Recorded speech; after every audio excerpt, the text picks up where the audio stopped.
வணக்கம் நேயர்களே, ஸ்ரீ குபேரன் டிவி நேயருக்கு லட்சுமண அன்பு வணக்கங்கள். இப்போ நம்ம பார்க்க போகிறது வார ராசி பலன் 17ஆம் தேதியிலேருந்து 23ஆம் தேதி வரை எப்படி இருக்க போகுது தான் பார்க்க போகிறோம். ஸோ எப்போதுமே சொல்கிறதாங்க, லக்னத்துக்கு பார்க்கணும். ஏன்னா ராசிக்கு பார்ப்பதை விட லக்னத்துக்கு பார்க்க ரொம்ப பர்ஃபெக்டாக இருக்கும். உதாரணமாக ஒரு மகர லக்னம் விருச்சிக ராசினா நீங்கள் விருச்சிக ராசிக்கான பலன்களை பார்க்கறத விட மகர ராசிக்கான பலன்களை பார்க்க ரொம்ப பர்ஃபெக்டாக இருக்கும்.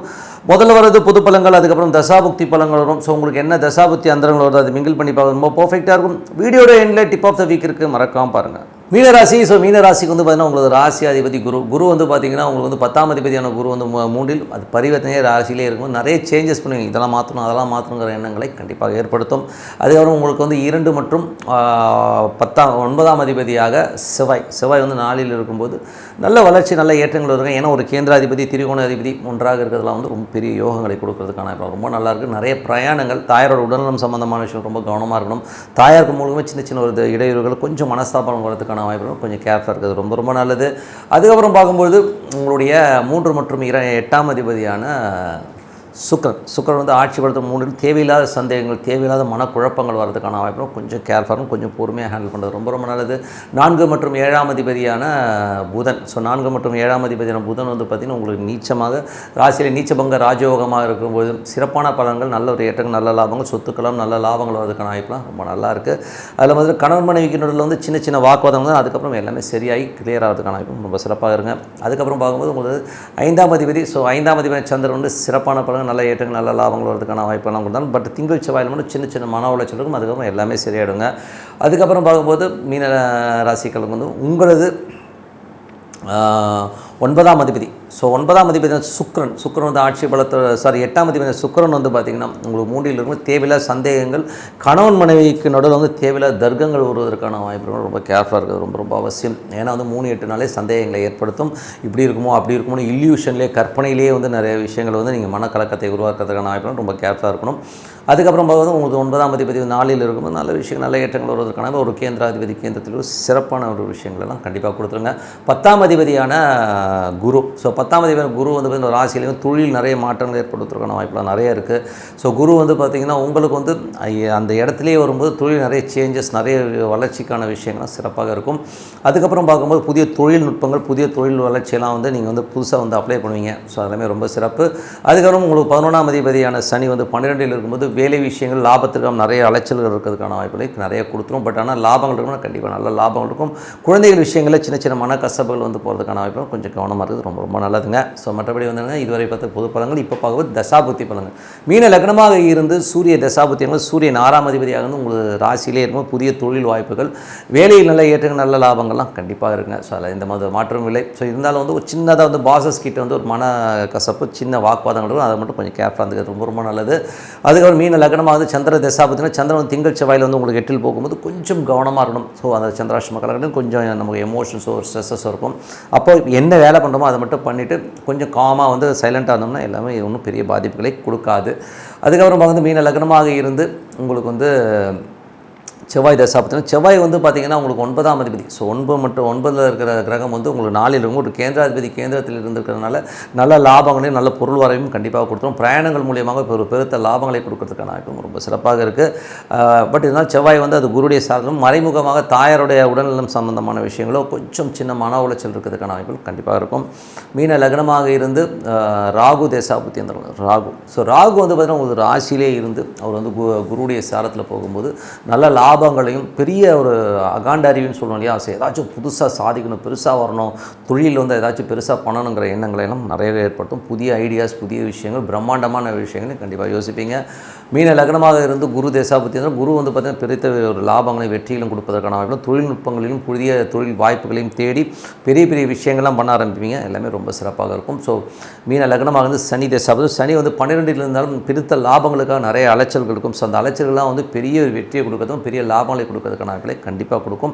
பட் இருந்தாலும் குழந்தைகள் விஷயங்கள் மட்டும் சின்ன சின்ன மனக்கசப்புகளை கொடுக்கும். ஸோ அதை மட்டும் கொஞ்சம் கேர்ஃபுல்லாக பார்த்தோம். மீன லக்னமாக இருந்து புதன் தசாபுத்தி. புதன் பார்த்திங்கன்னா உங்களுக்கு 7ஆம் அதிபதி. 7ஆம் அதிபதி நீச்சபங்க ராஜயோகமாக இருக்கும். சில நேரங்களில் வந்து கணவன் மனைவிக்குள்ள சின்னதாக வந்து கேவலமாக பேசிக்கிட்டாலும் அதுக்கப்புறம் எல்லாமே சரி. ஏன்னா நீச்சபங்க ராஜகம் ஒரு கேவலம் ஏற்பட்டதுன்னா அது ராஜயோகமாக மாறும். ஸோ அதனால் எல்லாமே சிறப்பாக இருக்கும். அகாண்ட அறிவு, ஸோ புதுசாக வந்து ஒரு டெக்னாலஜி இந்த மாதிரி விஷயங்கள் எல்லாம் வந்து கற்றுக்கிறதுக்கான வாய்ப்புகள் அது கொடுத்துரும். ஸோ எல்லாமே ரொம்ப சிறப்பு தான். மீன லக்னமாக வந்து கேது திசை கேது வந்து 7லேருந்து அது சூரியனுடைய சாரத்தில் இருக்கும்போது வேலை விஷயங்கள் வந்து சின்ன சின்ன கடுபடிகள் இருக்கும். ஸோ சின்ன சின்ன கடுபடிகள் கொஞ்சம் வந்து வேலையில் வந்து ப்ரெஷர்ஸ் அதிகமாக இருக்கிறதை கண்டிப்பாக ஏற்படுத்தும். ஸோ அதனால் வந்து கொஞ்சம் வந்து காம் டவுனாக இருந்து ஒரு விஷயத்தை வந்து சைலண்ட்டாக இருந்தாலே நிறைய விஷயங்களை சாதிக்கலாங்கிறது மைண்டில் வச்சுக்கோங்க. அதுதான் வந்து கேதுவோடைய விஷயங்கள். ஸோ அதை வந்து பண்ணிட்டீங்கனாலே போதும் எல்லாமே சிறப்பாக இருக்கும். மீன லக்னம் வந்து சுக்கிர திசை சுக்கிரன் வந்து 3 8ஆம் அதிபதி. ஸோ 3 8ஆம் அதிபதி அது 3லேயே இருக்கிறதா தான் நினைவு. சரி, தேவையில்லாத சந்தேகங்கள், கற்பனையிலே இப்படி ஆகிடும் அப்படி ஆகிடும்னு சொல்லிட்டு இல்யூஷனில் போய் மாட்டிக்காமல் எது உண்மை, எது நல்லது, எது கெட்டதுங்கிறத யோசித்து பார்த்து ஒரு விஷயங்களை செய்கிறது தான் ரொம்ப ரொம்ப சிறப்புங்க. ஸோ இதெல்லாம் வந்து கொஞ்சம் நோட் பண்ணி வச்சுட்டு எது ப்ளஸ் எது மைனஸுங்கிறது வந்து அப்ளை பண்ணி பார்த்தீங்கன்னா எல்லாமே சிறப்பாக இருக்குங்க. ஸோ என்னை பொறுத்தவரை ஒரு நல்ல ஒரு பிரார்த்தனை கண்டிப்பாக நம்ம அடுத்த லெவல் போகிறதுக்கான வாய்ப்புகளை கண்டிப்பாக இருக்குது. ஸோ டெய்லி வந்து ஒரு பிரார்த்தனை வந்து மனசார இறைவனை, அது எந்த தெய்வமாக இருக்கட்டும், ஸோ உதாரணமாக ஒரு ஓம் நிமிஷம் மனசார பிரார்த்தனை பண்ணுவோம், கண்டிப்பாக அடுத்த லெவல் போகிறதுக்கான வாய்ப்பு ரொம்ப சிறப்பாக இருக்கும். ஸோ இறைவன் பிரார்த்தனை ரொம்ப உங்களை அடுத்த லெவல் கொண்டு போகும். ஸோ இப்போ பார்க்கும்போது dip of the week. So dip of the வீக்கில் வந்து நம்ம பார்க்குறது என்னென்னா, எப்போதுமே சொல்கிறதாங்க, இப்போ வந்து சனி ராகு, இப்போ சனி பயிற்சியாகி அது வந்து மீனத்துக்கு போகுது. இப்போ ஏற்கனவே ஏகப்பட்ட சர்ச்சைகள், இது சனி பயிற்சி கிடையாது, நம்மளை பொறுத்தவரை வந்து திருக்கணிதம் நம்ம ஃபாலோ பண்ணுறோம். ஸோ அதனால் நான் அதை வச்சு சொல்ல, மற்ற ஜோதிடர்கள் வந்து நான் வந்து தப்பு சொல்ல மாட்டேன், அது அவங்கவுங்க கணக்கு. ஏன்னா என் குருநாதர் என்ன சொல்கிறாங்கன்னா, எந்த சிஸ்டம் நீ ஃபாலோ பண்ணி அதை பர்ஃபெக்டாக ஃபாலோ பண்ணால் போதுங்கிறது தான் அவர். இப்போ என்னை பொறுத்தவரை சனி பயிற்சி இப்போ நடக்கிறது எனக்கு சனி பயிற்சி தான், ஓகேங்களா. ஸோ அப்படி சனி பயிற்சி ஆகும்போது என்ன மாதிரி விஷயங்களை நடத்தும். ஸோ இதை வந்து நம்ம வந்து ஒரு டெஸ்ட் மாதிரி கூட வச்சுக்கலாம். ஏன்னா வந்து இவங்க சொல்கிறாங்க இல்லையா, சனி பயிற்சியில் இப்போ வந்து சனியும் ராகும் ஒரு கட்டத்தில் வந்து சந்திக்குது. ஸோ ஏப்ரல் மாதம் முழுவதுமாக சனியும் ராகும் வந்து மீனத்தை சந்திக்கின்ற காலகட்டத்தில் வந்து என்ன மாதிரி விஷயங்கள் நடக்கணும் போது, ஸோ தொழில் ரீதியான விஷயங்கள் நிறைய பாதிப்புகளை கண்டிப்பாக ஏற்படுத்தும். அது மட்டும் இல்லாமல் பார்த்தீங்கன்னா வெளிநாடு சார்ந்த விஷயங்கள் நிறைய கடுபிடிகள், நிறைய சட்டத்திட்டங்களால் ஒரு கிராஷ் உருவாகிறதுக்கான வாய்ப்பு, ஒரு கிராஷ் ஆகும், ரொம்ப கிராஷ் ஆகி ரொம்ப ஒரு ஸ்ட்ரெஸ்ஸஸ் வர்றதுக்கான வாய்ப்புகளை கண்டிப்பாக ஏற்படுத்தும். ஏன்னா வந்து காலபுருஷனுக்கு வந்து 9 12ஆம் அதிபதியாக இருக்கும்போது கொஞ்சம் ஜாக்கிரதையாக நமக்கு வந்து அந்த ஒரு ஸ்ட்ரெஸ்ஸஸை கண்டிப்பாக ஏற்படும். வெளிநாட்டில் இருக்கிறவங்களும் ஆல்ரெடி வந்து கொஞ்சம் பாதிப்பு, இப்போ கொஞ்சம் ரொம்ப புதிய சட்டத்திட்டங்களால் நம்ம க்ரஷ் ஆகிறதுக்கான வாய்ப்புகள் நிறைய இருக்குது. அது மட்டும் இல்லாமல் குருமார்கள். ஸோ குருமார்கள் என்பது குருமார்கள் ஆன்மீகவாதிகளுடைய சில பித்தலாட்டங்கள், சில விஷயங்கள்லாம் வந்து வெளியில் வரும். ஸோ இதெல்லாமே வந்து கண்டிப்பாக இந்த டைமில் வரும். ஸோ அது மட்டும் இல்லாமல் குழந்தைகள். ஸோ குழந்தைகளுக்கு வந்து இனம் புரியாத ஒரு சின்ன காய்ச்சலோ ஏதோ ஒரு ஃப்ளூ, இந்த மாதிரி ஏதோ ஒரு டிசீஸோ இந்த மாதிரி விஷயங்களை குழந்தைகள் வந்து உலக ரீதியாக, நான் சொல்கிறது உலக ரீதியாக கொஞ்சம் கஷ்டப்பரமான சூழ்நிலை ஏற்படும். காரணம் என்ன, அந்த குருவும் ராகும் ஒன்றா வந்து மீட் ஆகிற அந்த இடம். ஸோ அதனால் வந்து அது கொஞ்சம் நம்ம வந்து ப்ரிகாஷன் வந்து குழந்தைகளை பார்த்துக்கிறது ரொம்ப ரொம்ப நல்லது. ஸோ அது ஒரு விஷயம். அது வந்து மட்டும் இல்லாமல் அது வந்து குரு வந்து அது சுயசாரத்தில், அதோடைய சுயசாரத்திலே போகும்போது அது வந்து என்ன மாதிரி விஷயம், காற்று சம்மந்தமான விஷயம். ஏன்னா அது வந்து இப்போ பொருளாதாரத்தில் வந்து இப்போ மெயினாக, ஏன்னா மே மாதம் தான் 3ஆம் இடத்துக்கு போகுது. ஸோ இப்போ வந்து அந்த பொருளாதார ரீதியில் வந்து கையை வைக்கிறதும் அதனால் வந்து நிறைய பாதிப்புகளை ஏற்படுத்துங்கிறதுல வந்து எந்தவித மாற்றம் இல்லை. ஏன்னா வந்து அது அந்த மாதிரி விஷயங்கள் தான் கொடுக்க போகுது. ஸோ பொருளாதாரத்தில் ரொம்ப ரொம்ப கேர்ஃபுல்லாக இருக்கணும். இது வந்து மணி வேல்யூ வந்து ரொம்ப கிராஃப் இறங்க போகிறதும் உறுதி. ஸோ அதனால் கொஞ்சம் வந்து கவனமாக போகணும். அது மட்டும் இல்லை, கடல் சார்ந்த பகுதிகளில் இருக்கவங்களுக்கு வந்து கண்டிப்பாக வந்து ஒரு நிறைய ஜியாகிரபிக்கல் சேஞ்சஸில் கொஞ்சம் பிரச்சனைகள் வர்றதுக்கான கொஞ்சம் கவனமாக இருக்கணும். ஏன்னா சுனாமியோ இல்லை ஏதோ ஒரு பிரச்சனைகளை கண்டிப்பாக வந்து அந்த இடத்துல உருவாகும். ஏன்னா மீனம்ங்கிறது வந்து கடல் சார்ந்த பகுதிகளை குறிக்கிற ஒரு இடம். ஸோ அந்த இடத்துல வந்து கண்டிப்பாக வந்து ஒரு ப்ராப்ளம் வர்றதுக்கான வாய்ப்புகள் நிறைய இருக்குது. ஸோ இதுதான் வந்து இப்போ இருக்கிறது. ஸோ ஏப்ரல் மாதம் வந்து ரொம்ப ரொம்ப கவனம் வரும். ஸோ ஏப்ரல் மாதத்தில் வந்து இந்த மாதிரி கிரக சேர்க்கை யாருக்கெல்லாம் வந்து ஒரு பெரிய பிரச்சனைகளும் ஸ்ட்ரெஸ்ஸையும் கொடுக்கணும் போது, மீனராசிக்காரர்கள், மீன லக்னக்காரர்கள், அவங்களுக்கு வந்து 12 வந்து உங்களுக்கு சனி ராகு தசாபுத்தி அந்தரங்கள் நடக்கிறதா இருந்தால் எஃபெக்ட் அதிகமாக இருக்கும். ஸோ 12 கொஞ்சம் தூக்கம் இல்லாமல் இருக்கிறது, பெரிய லாபங்களை நினச்சி அது வரல இது வரலங்கிற ஒரு கலக்கங்களை ஏற்படுத்துறதுக்கான வாய்ப்புகளை கண்டிப்பாக ஏற்படுத்தும். அது மட்டும் இல்லாமல் வேறு யாருக்கு நம்ம சிம்ம லக்னக்காரர்கள். ஸோ சிம்ம லக்னக்காரர்களுக்கு வந்து பார்த்திங்கன்னா சிம்ம லக்னம், சிம்ம ராசிக்காரர்கள் ரொம்ப எமோஷன் ஆவீங்க. குழந்தைகள் மற்றும் வேலையில் வந்து ஒரு ஸ்ட்ரெஸ்ஸையும் டென்ஷனையும் கண்டிப்பாக ஏற்படும். ஸோ கொஞ்சம் கேர்ஃபுல்லாக இருக்கிறோம் காலகட்டங்கள். ஸோ அதனால் கொஞ்சம் பார்த்து நடந்துக்கணும். அதுக்கப்புறம் பார்க்கும்போது வேறு யாருக்கு இதாகணும் போது உங்களுக்கு வந்து துலாம் ராசிக்காரர். ஸோ துலாம் ராசிக்காரர்களுக்கு பார்த்திங்கன்னா 6ஆம் இடத்துல வந்து சனி ராகும் இருக்கும்போது அது வந்து வேலையில் நிறைய எமோஷன்ஸையும் ஸ்ட்ரெஸ்ஸையும் ஏற்படுத்தும்.